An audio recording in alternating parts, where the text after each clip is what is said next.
Okay, hello students. We are going into week 5. In week 5 for the lab, you're going to be going over Mendelian genetics. Okay, so I wanted to kind of give you a quick overview, just a few slides in addition to what you already have, to hopefully maybe help reinforce what you may do in the lab. So this week you're going to do some labs that are focused on monohybrid cross, dihybrid cross, and they're going to use plants and even fruit flies as examples. So I just wanted to give you some background in addition to what you already have.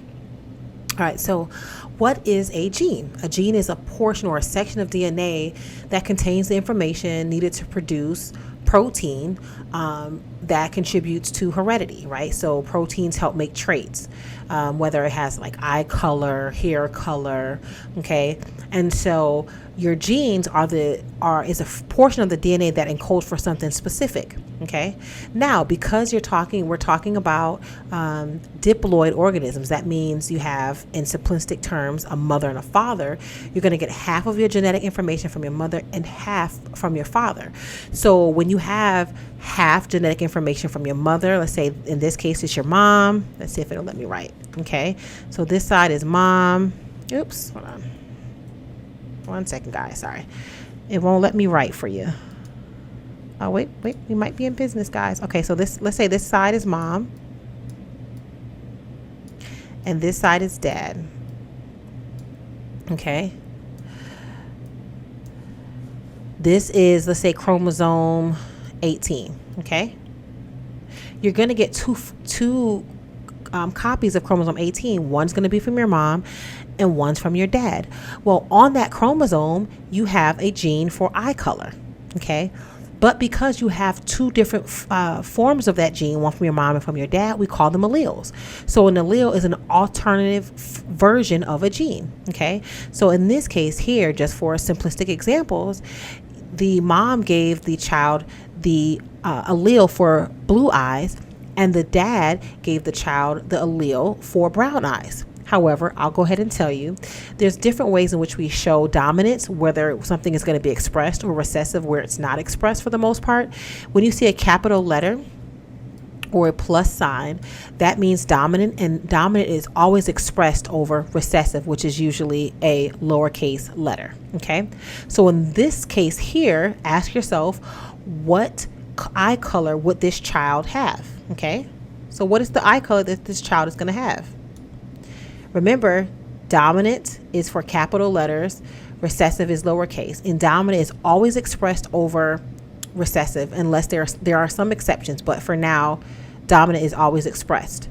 So in this case, because their genotype, right, your genotype is this, capital B, lowercase b. This came from the dad, this came from the mom. This is the genotype, okay? Sorry, guys. I know this doesn't look probably the best, but it's hard to use this little cursor to write. Okay, so this is your genotype. The genotype contributes or determines the phenotype. So in this case, you have big B, little b, okay, which we consider this heterozygous. Hetero meaning different, okay, two different alleles. This would be homozygous. Homozygous dominant, and then this would be homozygous recessive. As long as, there is one dominant allele, only one, it will produce the dominant phenotype. And in this case, it is brown eyes. So this child, okay, or the individual with this genotype is going to produce brown eyes, okay? Now, to determine this, you can set up a monohybrid cross to look at this. So if we are saying the father has, okay, which is here, the father has this genotype, big B, little b, and the mother has big B, little b, we say they're both heterozygous, okay? Let's see if I can write this quick for you guys, okay? Heterozygous.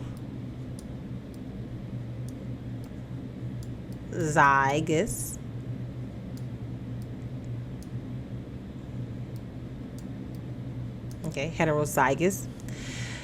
When you set up a monohybrid cross, it's going to tell you, okay, if you have this, and each of these are associated with a potential egg and sperm.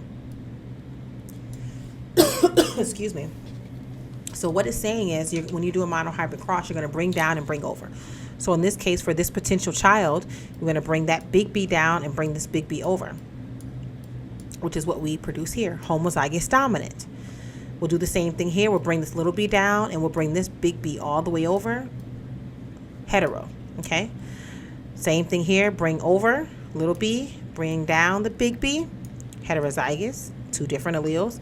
And the same thing here, bring down the little b, bring over the little b, homozygous recessive, okay? This is a monohybrid cross, okay? And remember, genotype determines phenotype, what you can see with your eye, a specific, like a trait, okay? So now let's go here. The difference between a monohybrid cross and a dihybrid cross is, I want you to look at the root word, mono meaning one or singular, di being two. So a monohybrid cross only looks at one genotype, so for one trait, okay? Dihybrid cross looks at two traits. So in this case, let's say this is for tall, okay? So big T determines tall, little t determines short. What we're going to see here is each potential offspring is going to be tall because there's one dominant or big T there, okay? In a dihybrid cross, it's looking at two traits. In this case, and you'll see this in one of your labs, it's dealing with the seed color of plants, okay? R is for round, okay? The little r is for, let me write it down here, wrinkled. So the outer portion of the seed will either be round or wrinkled. You guys, it is so hard to write with this marker, this arrow. And then Y allele, okay, if it's the capital Y, it's yellow. So this is the seed color, okay? And if it's the lowercase y, it's going to be green. Just write it in cursive, guys, okay? So what you're doing, you're setting up, remember, male. This one is going to be female, okay? And when they cross or mate, when they're crossed, these are their potential offspring for this, the potential offspring traits for these two sets of alleles, okay? So in this case, there are, because there's four options, a 4x4 Punnett square or a dihybrid cross produces 16 possibilities. 1, 2, 3, 4, 5, 6, 7, 8, 9, 10, 11, 12, 13, 14, 15, 16, okay? And you do the same thing that you did with the monohybrid cross. You bring these down and bring this over.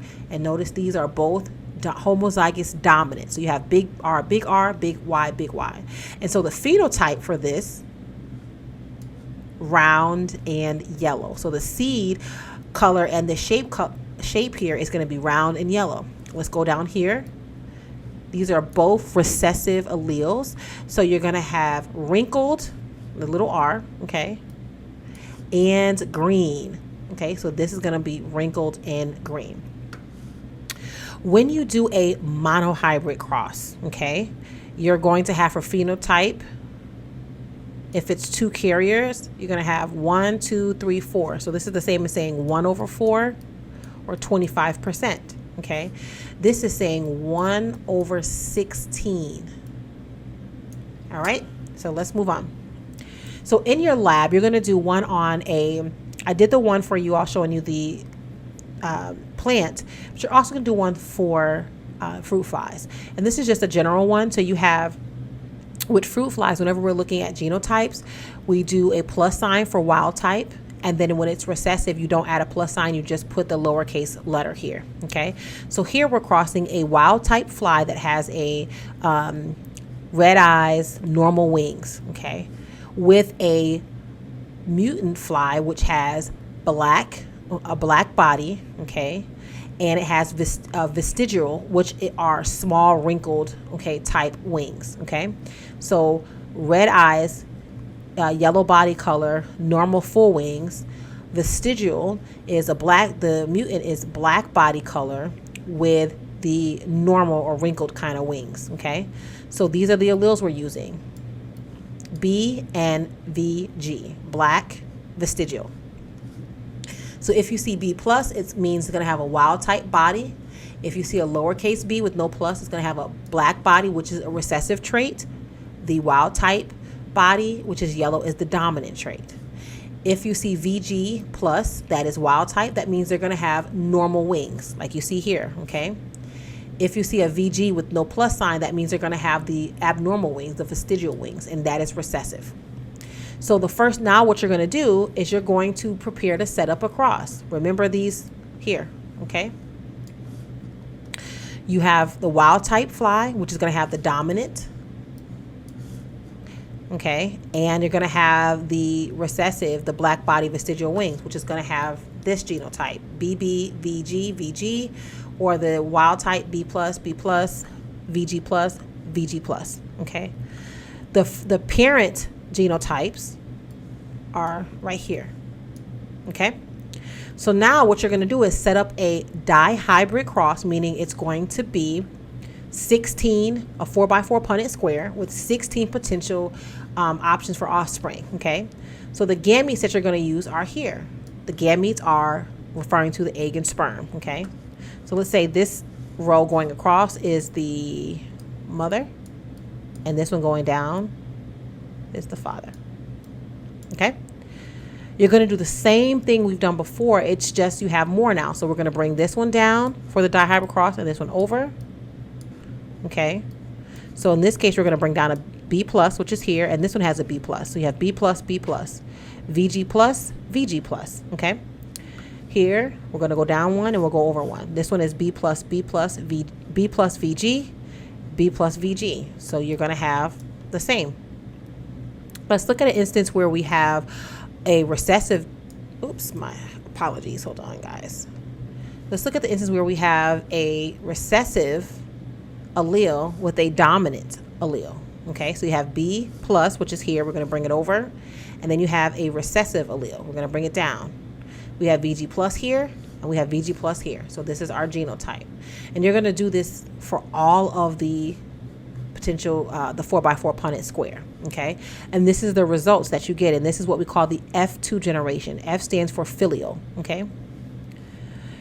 When you do out the Punnett square, you can count up each of these. Remember, this is 1 out of 16. You're going to count up each of these and compare the phenotypes with the genotypes, okay? So in this case here, it's going to be wild type, normal body color, normal wings. This one, normal body color, normal wings. Here, normal body color, but vestigial wings. This is going to be a black body color, but normal wings, okay? So let's look at it.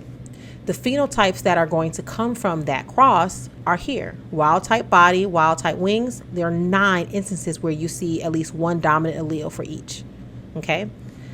And you're going to go through and count them up. For a wild type body with vestigial wings, there are 3 that have B plus with lowercase VG, VG. And then there are 3 that show black body and wild type wings.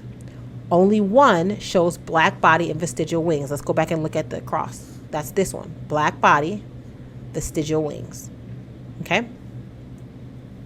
So then you go in and you count up the phenotypes, and you give the phenotypic ratio. So the phenotypic ratio for that dihybrid cross is 9:3:1. A lot of times that is going to be your phenotypic ratio for a phenotype, 9:3:1 for a dihybrid cross, okay? So just to remind you, this is what we started off, and these are the genotypes. The genotypes are different because you have multiple genotypes. So here we have a 1:1, 2:4:2, 1:1 genotypic ratio, okay? Most of the time, the genotypes are going to be much more complex than the phenotype, okay? But that is dihybrid and monohybrid cross. All right. So now that we've done that, let's go into the expectations for the week, okay? What is expected for the week? Let me close up my bookmarks. Okay, here we go. Week 5, you're going to do, I have provided 2 PowerPoints, a narrated one and a non-narrated one. This is in addition to what you just watched. And then you have these labs that you're going to do: the Mendelian genetics fruit fly simulation, the plant dihybrid simulation, the fruit fly dihybrid simulation, and then you have the plant monohybrid simulation. So you have one for each: the fruit and the plant and the fruit fly for monohybrid and dihybrid crosses. And then you have a quiz. Okay, I'm hoping that you going through the simulations, in addition to the PowerPoints I provided and the additional resources which are here, and this video will be very, very helpful in your success for this week of your labs. Okay, so you're going to click on each one of these, do the labs, go through the PowerPoints, and then you have a discussion for this week. And this is, you're learning about Mendelian genetics and how this concept and how there are applications of this concept. Okay, the question I just want you to simply answer is, how does genetics apply to my life?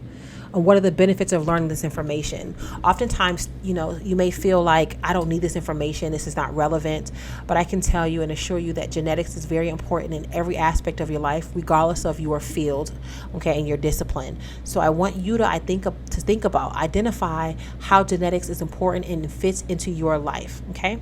If you have questions or you need help, feel free to reach out to me. I am happy to help you as always. Okay, I look forward to chatting with you guys in the discussion section, and make sure you get your discussion in before Thursday, your initial post, and you need to respond to at least 2 of your peers. Okay, your initial post should be before Thursday, and then your 2 responses to your peers by Sunday. That means you have a total of 3 posts that you need to make this week. Okay. See the syllabus, and for the discussion post requirements, it's the same as the lecture. All right, I look forward to hearing from you guys in the discussion chat this week, and I hope you have an amazing week this week.